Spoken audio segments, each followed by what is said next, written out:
Hello students, welcome to my online teaching class. I am MC Sahitya, Assistant Professor of Political Science, Government College for Men, Kurnool. In today's video, we are going to discuss about the World War I causes, course of the World War I and the results or the consequence of the World War I. In the previous video, we have talked about this video is beneficial for the semester 6 students. The title of the paper is International Relations. In this paper, this chapter is very important for the final examinations. Hence, let us go into the detail of this particular topic, that is World War I. Now, let us discuss about the course of World War I. The course refers to the series of happenings that has led to the World War I. In the previous video, the causes for the World War I, in the last point we have understood that the killing or the assassination of Archduke Ferdinand has created a sort of war tensions between Austria-Hungary and Serbians. So, after these killings, it has led to the Austria-Hungary declaring war on Serbia. Germany declared war on Russia. Thus began the expansion of the war as per the mutual defense alliances. With the assassination of Archduke, series of incidences occurred and promoted to the World War I. They are Kaiser William II, who is the King of Germany. On July 5th, 1914, he has gave a carte blanche or the blank check, that is the assurance to the Austria-Hungary in case Russia backed Serbia through the monarchy of Austria-Hungary, send an ultimatum to Serbia with harsh terms. These terms were not clearly acceptable to Serbia, hence the World War I begins. So, in this video, we will discuss the World War I, the series of incidences, how it has begun, and the course of this World War I.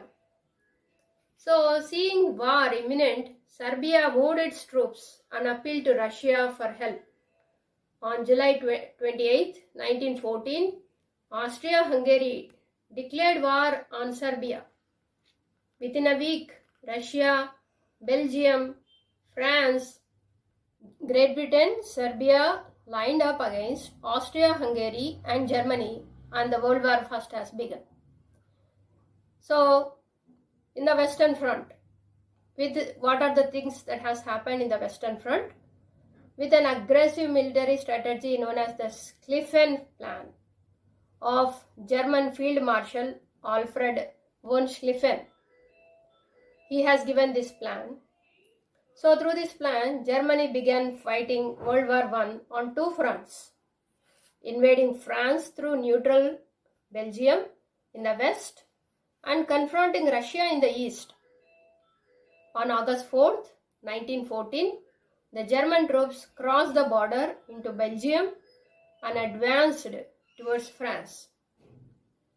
So, now in this slide, the first battle of Marne as waged on September 6th to 9th, 1914, France and British forces confronted the German army and drive the Germans back to the north.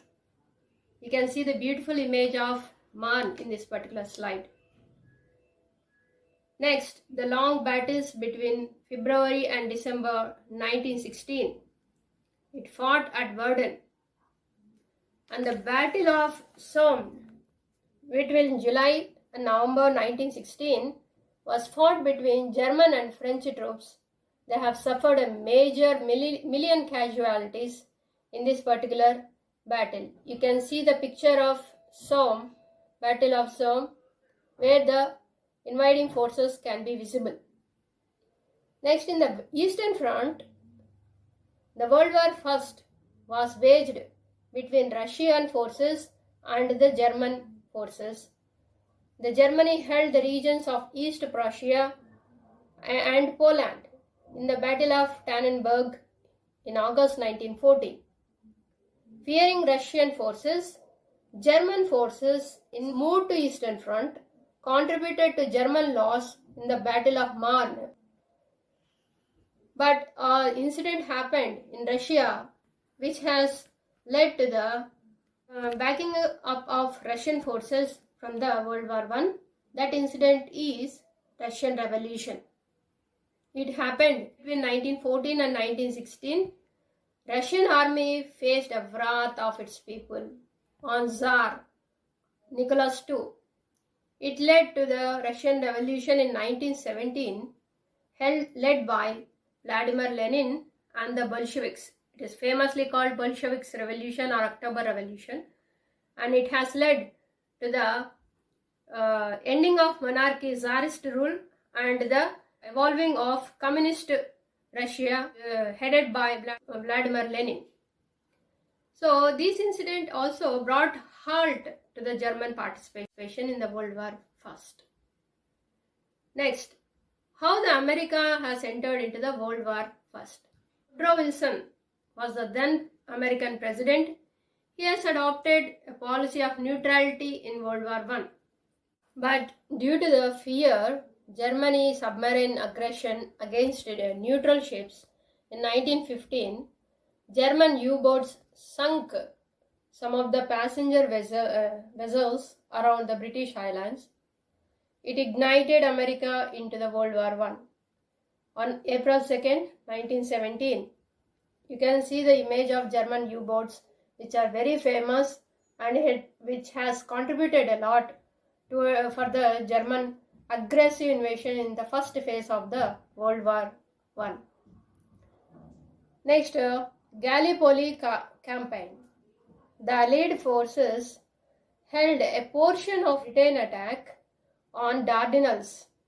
It is a strait linking the Sea of Marmara with the Aegean Sea towards Gallipoli. Hence, this battle is known as Gallipoli battle. You can see the image of Gallipoli in this particular slide.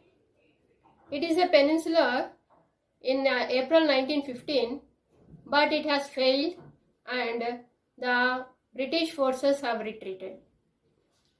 Winston Churchill, then admiral of the British forces, resigned in 1916. Later, British-led forces also combated the Ottoman Turks in Egypt and Mesopotamia in northern Italy.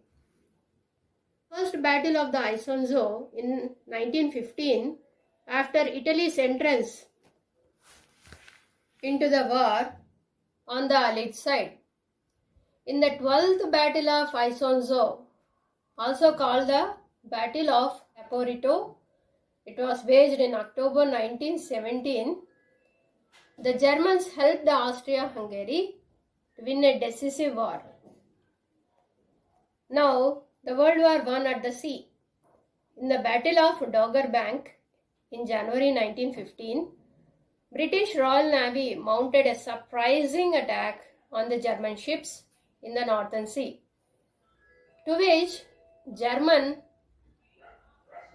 fleet of U-boats, submarines, checked for a year. In the Battle of Jutland, which was waged in May 1916, it proved that the British naval superiority in the Northern Sea. You can see the slide of Jutland battle in this particular slide.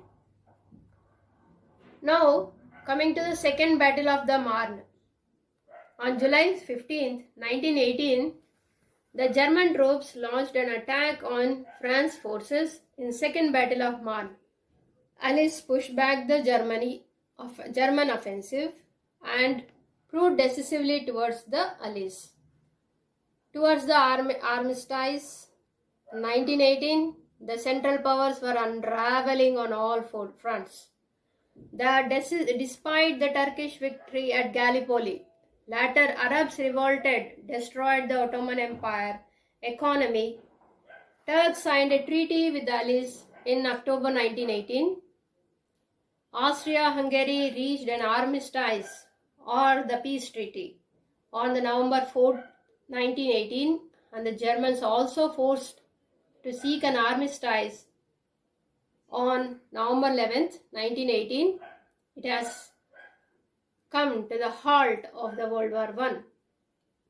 So, this is the course, these are the series of the battles that were waged in the World War I, how the German forces have succumbed, have been aggressive in the first phase, later they have succumbed to the Allied powers headed by Great Britain and American involvement in the World War I, and all these reasons have led to the failure of Austria-Hungary and the Germany, and it has finally resulted in the ending of World War I for the Allied powers, and the Germany has had to sign the Treaty of Versailles, which has led to the ending of World War I.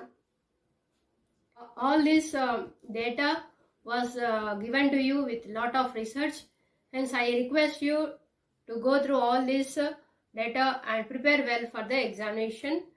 All the best. Thank you.